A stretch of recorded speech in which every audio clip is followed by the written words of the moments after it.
Clase anterior del generador sincrónico. Aquí abajito se muestra el circuito equivalente del generador sincrónico por fase. Recuerden ustedes que esto que está aquí representa la corriente continua que alimenta el rotor. Dicho rotor es movido por una turbina hidroeléctrica o una turbina a vapor o el aire, una turbina eólica.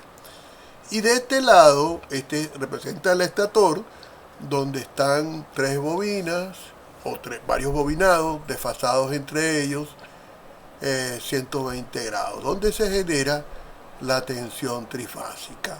Y esto aquí es una fase, el circuito equivalente de una fase de ese generador sincrónico. Bien, entonces lo primero que vamos a ver es cómo determinar los parámetros que nos hacen falta para poder construir el circuito equivalente. Y después vamos a ver la relación que existe entre la corriente y el campo que se genera aquí, la reactancia sincrónica, y no vamos a tomar en cuenta la resistencia del inducido, aunque la vamos a ver muy tangencialmente, porque realmente para efectos nuestros, como ingenieros industriales, no es tan importante y se puede despreciar. Y vamos entonces a comenzar con las pruebas para determinar esas características. Y la primera prueba es la prueba que se denomina prueba de circuito abierto. Entonces aquí está un dibujo que más o menos representa lo que hay de la realidad, ¿no? Esta es la turbina, esto también generalmente se le dice el motor primario de accionamiento. Esto lo mueve el agua, el aire o vapor de agua. Esto está acoplado directamente con el rotor y el rotor tiene un arrollado que, producto de esta corriente continua, convierte ese núcleo o ese rotor en un electroimán. Y aquí se ven las bobinas que están ahora en el estator, que producen la corriente trifásica.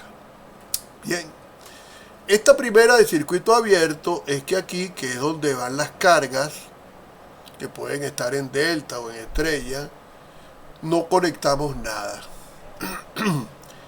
Y la idea es hacer un gráfico para ver cómo se comporta la tensión de salida, que es SU A, contra la tensión, la corriente de campo, que es la que alimenta el rotor de esta máquina. Bien, observe usted que como el circuito está abierto, por eso decimos que directamente esta corriente, que es la corriente que pasa por aquí, se puede graficar en función de esto, porque como esto está abierto, por aquí no pasa corriente y esta tensión es directamente esta tensión. Bien, esa sería la prueba del circuito abierto. ¿Cómo se hace? Bueno, la máquina está detenida, esto no está funcionando y se empieza a acelerar la máquina hasta que se lleva a su velocidad nominal, velocidad de trabajo. O se puede hacer de la siguiente manera: se pone esto a rodar a una velocidad que caiga dentro de los límites de cálculo que vamos a hacer y se va paso a paso alimentando esta corriente. Es decir, se va variando esta corriente paso a paso y se mide esta tensión. Y eso nos da este gráfico. Y podemos observar que después de cierto tiempo, evidentemente el núcleo se satura y no hay un comportamiento lineal de la máquina. Eso quiere decir que nosotros tenemos que tratar de trabajar en esta zona, en la zona lineal. Y aquí está el gráfico de la corriente de campo contra la tensión inducida.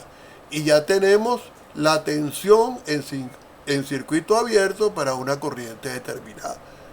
Podemos, inclusive si nos dan este gráfico, teóricamente podemos hacer esos cálculos. Y entonces viene la segunda prueba, que es la prueba de cortocircuito. En este caso, nuevamente el circuito es el mismo, solo que aquí ahora ustedes notarán que no está abierto, sino está en cortocircuito. Eso quiere decir que esta corriente es el cociente entre la tensión que se genera aquí, entre la resistencia de la armadura y la reactancia de la armadura también, que es el estator, pues. Entonces también aquí se lleva esto a la velocidad nominal, se va variando esto y se va midiendo esta corriente, ¿sí? Y entonces nos da nuevamente una gráfica que es la corriente de campo y la corriente de armadura, que es la corriente que va por aquí. Observen ustedes que ese comportamiento cuando estamos aquí también es lineal, ¿no? Y calculamos X sub S, que es E sub A entre I sub A. Pudiera ser, si somos más rigurosos, esta ecuación donde le damos un valor, R sub A tiene un valor, y entonces sería E sub A sobre la raíz, para calcular el módulo, claro está, de esto que está aquí. Y con eso calcularíamos toda la impedancia. Pero recuerden que nosotros estamos diciendo que no vamos a trabajar con R sub A, que la vamos a despreciar. Y ya con esto nosotros tenemos los parámetros del circuito equivalente de esta máquina en particular. Si le hicimos fue a ella la prueba. Vamos a ver un ejemplo, ¿no? Tenemos un generador trifásico conectado en estrella de 165 kVA, 950 volts, que tiene una resistencia de inducido despreciable. Esa es la que hemos llamado R sub A. Una corriente de excitación de 15 amperes, observen que cuando nos dicen corriente de excitación, es la corriente en el campo, I sub F, produce una corriente en el inducido de 200 amperes en la prueba de cortocircuito. Y bajo estas mismas condiciones, en circuito abierto, la tensión es de 780 volts. Entonces, para calcular X sub S, nosotros hacemos lo siguiente. Agarramos ese 780, lo tenemos que dividir entre raíz de 3, porque esto es una tensión de línea.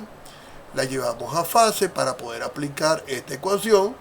Dividimos esta tensión entre raíz de 3 y su resultado entre 200 y nos da el valor de X sub S. También queremos la corriente nominal, que no tiene nada que ver con esta corriente. Recuerden que esta corriente fue la de la prueba, mientras que la que vamos a calcular ahorita es la corriente nominal de trabajo. Usted divide esto entre raíz de 3, el voltaje de línea, y le da la corriente nominal de trabajo de esta máquina. Bueno, aquí se puso que la tensión ahora de fase, era de línea. Tú llevas esto a tensión de fase, también lo tienes que dividir entre raíz de 3 y te da la tensión de fase, que la vamos a tomar como referencia, y por eso es que el ángulo es 0. Y entonces calculamos la tensión E sub 0, no ya para las pruebas, sino para cualquier valor, que en este caso estamos tomándolo las condiciones nominales. Bueno, y entonces sería B sub phi, que sería que está aquí con ángulo de 0 grados, más la corriente, que es la nominal, 100,28 por el valor de X sub S, que lo acabamos de encontrar, y nos da la tensión de una fase. Si queremos la tensión de línea, multiplicamos eso por raíz de 3 y nos da la tensión de línea. Bien, aquí estas unidades se me olvidaron, esto va en volts. Y como la pregunta es la regulación a plena carga, es plena carga menos la tensión que le estamos aplicando menos la plena carga sobre la plena carga por 100, y eso da un rendimiento del 29,6. Eso no tiene nada de especial. Este es otro ejemplo. Dice así: un generador trifásico con 6 polos de 480 volts a 50 Hz está conectado en estrella y tiene una reactancia síncrona de 1 ohm. Su corriente de inducido a plena carga es de 60 amperes con un factor de potencia de 0,8 en atraso. Este generador tiene unas pérdidas por fricción y rozamiento, dan aquí las pérdidas, tiene también pérdidas en el núcleo a 60 Hz a plena carga. Pues esto se va a calcular, si bien él es a 50, se va a calcular Las condiciones son a 60 Hz. Se desprecia la resistencia del inducido, que es el RAS, que se supone entonces que las pérdidas del cobre son insignificantes.